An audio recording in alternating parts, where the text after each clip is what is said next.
Main event, UFC 310, we had Alexandre Pantoja versus Asakura. Asakura making his UFC debut, right? UFC debut in a title shot? Wild. Woo! Wild. Woo-hoo-hoo. Why not?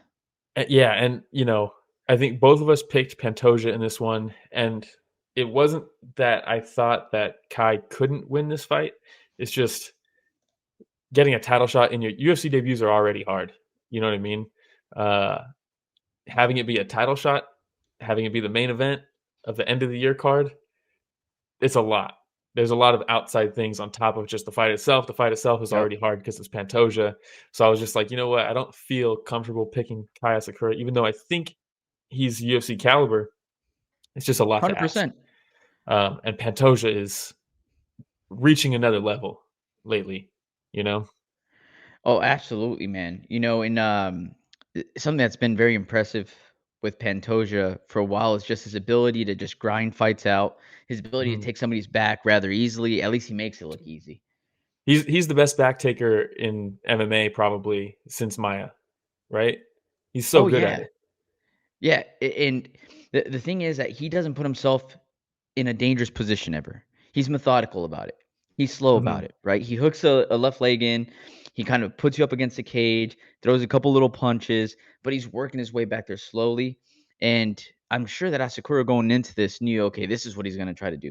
But once you're in there, Well, man, yeah. Well, this picture shows it, right?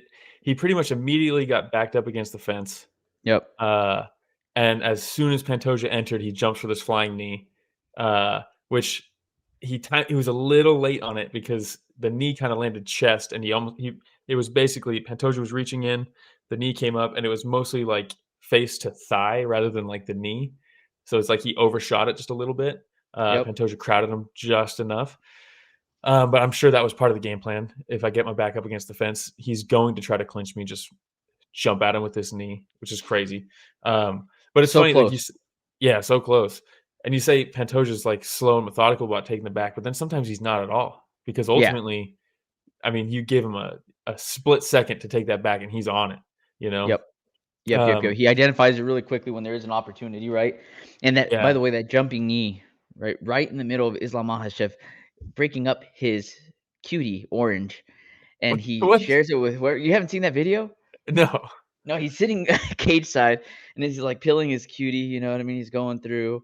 He breaks it in half. He gives half of it to somebody else. By the way, he's probably trying to drop weight right now, and Yeah. he's probably starving. And for him to give half that orange to somebody else, what a nice guy. He's a sweetheart, dude. Good guy. And then right as he finishes it up, jumping knee, and he's like, "Ah!" Dude, it's a hilarious video. I'm gonna have to I'll have to tag you find on it. it.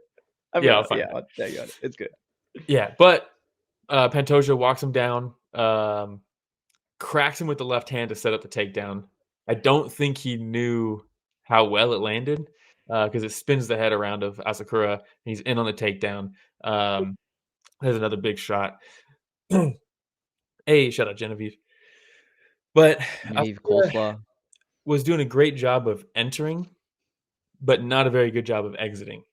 Where Mm. you see him literally just jump at Pantoja, and he lands a right hand, and then he's gone, and then he jumps at him and throws a knee to the liver, and he enters so well. He's so explosive, but a lot of the times when they would get into a mix and he goes to exit, a lot of if we can go back a couple of pictures, Rich, the right hand that landed for Pantoja, um, uh, I swear I saw it.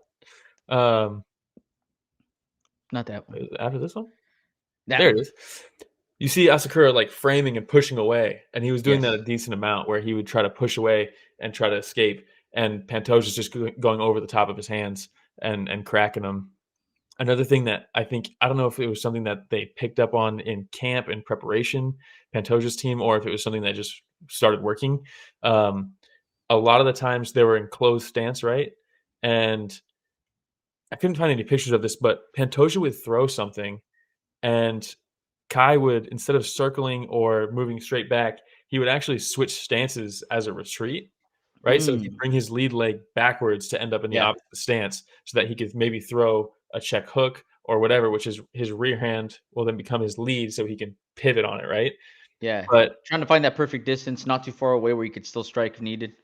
yeah, so his first step back wouldn't just be a hop back, it would be a Mhm. literal moving pulling his lead leg behind him to end up in the other stance. But what that would open up for Pantoja was open side kick, right? So he would step back. Pantoja would enter. He would step Mm, back, switch stances, and then now his open side is available for a big body kick or a head kick from Pantoja. And he was mm. just blasting him with these open side kicks. He just kind of feint a hand or actually throw it. Pantoja or Asakura would switch stances and then bam, hit him with an open side body kick. And I was like, that is fucking nice from Pantoja, dude. He's a demolition man. He's an absolute demolition man. And these guys, this is proof that the UFC doesn't need to be scared of having flyweights headline. Yes. You know what I mean? I don't know what Yes. it did pay-per-view buys, but god damn, is it good. It was a really good fight. Asakura proven for me, he definitely belongs in the UFC. But now I start thinking like, hey, this adds another element into the top 5, right? Like, what do you do with Oh yeah. Asakura next? Dude, if Manel Kape wins next weekend, you Oh, do your the boy. trilogy. Manel Kape versus Asakura 3. That'd be fucking Ooh. awesome. But yeah, eventually, Pantoja does a great job. He hops on the back, he snatches it, drags him down from the back. Asakura did a pretty good job defending for a while, Sure, but yeah. Pantoja is just on another level on the back. And he gets the choke in. Asakura pulls the locking hand down.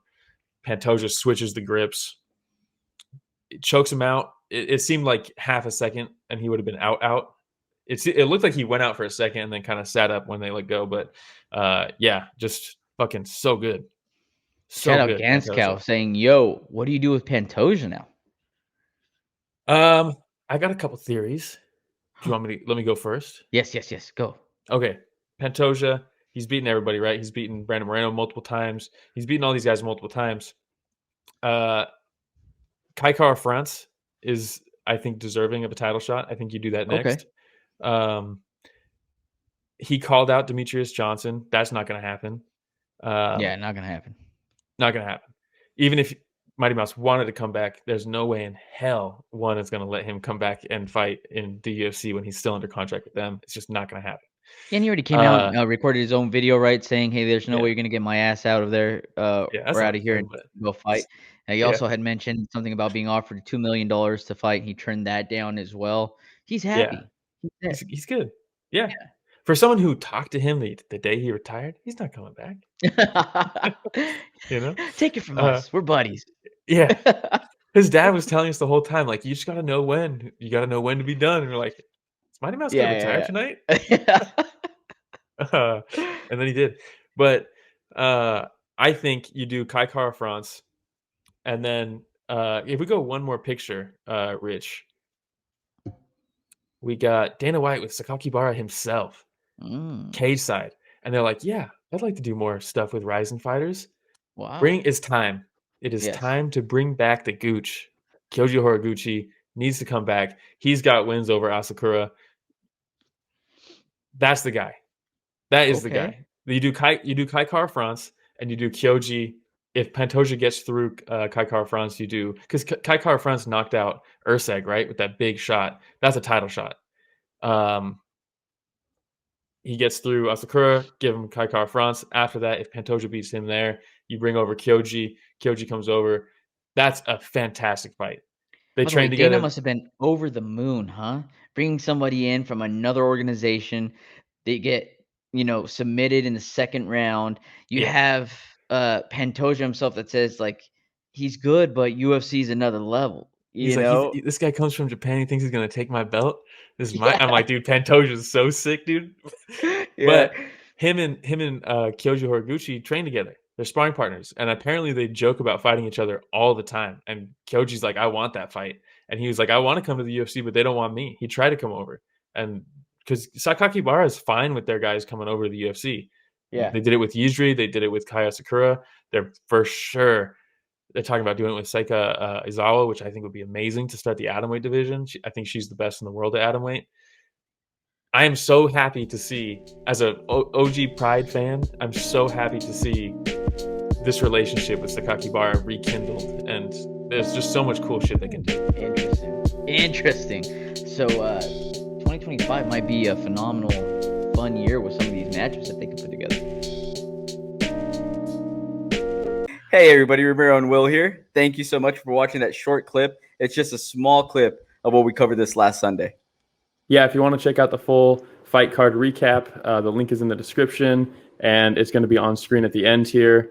Don't forget to go back and watch our fighter interviews that we have. And don't forget to tune in live every Sunday morning at 9 a.m. Pacific, 12 p.m. Eastern, and you can join in on the fun. Yeah, don't forget to like, subscribe, hit the notification bell. It goes a long way. All right, everybody, thanks for watching that short clip from Story of the Fight.